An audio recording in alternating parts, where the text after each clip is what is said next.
Alright, so I'm gonna go look on Facebook Marketplace to try to find some vending machines for sale. Hopefully we can find a good deal and get one. So after a couple minutes, I found a vending machine for only $100, but it needed a good amount of work. So we got the vending machine, but now we have to order some parts to actually get it running.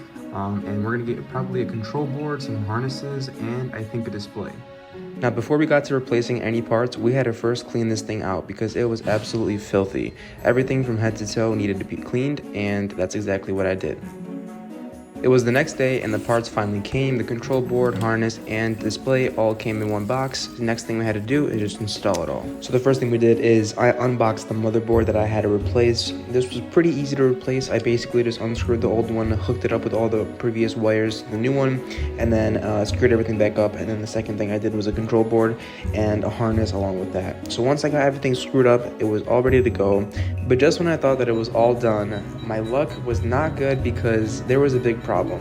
The machine turned on, but it turns out that the sensor on it was actually cut and made it keep beeping. So I was able to fix the beeping noise. I bought a new sensor and we fixed the noise, so it's all good to go.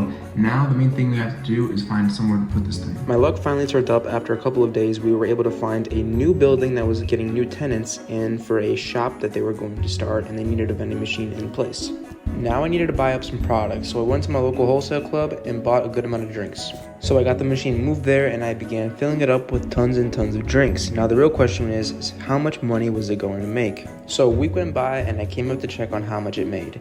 It wasn't pretty bad, but it wasn't super good. It made around $50 that week. The next week, it made around $65. The week after that, the employees began using a ton of coins. So I unloaded the coins and there was roughly $80 that week just in coins and 20 in bills. So in the end, I spent around $620 to get the machine up and running and buy it, and I made around $215. So this was a pretty short video, as you can tell. If you guys want to see more content like this, let me know down below.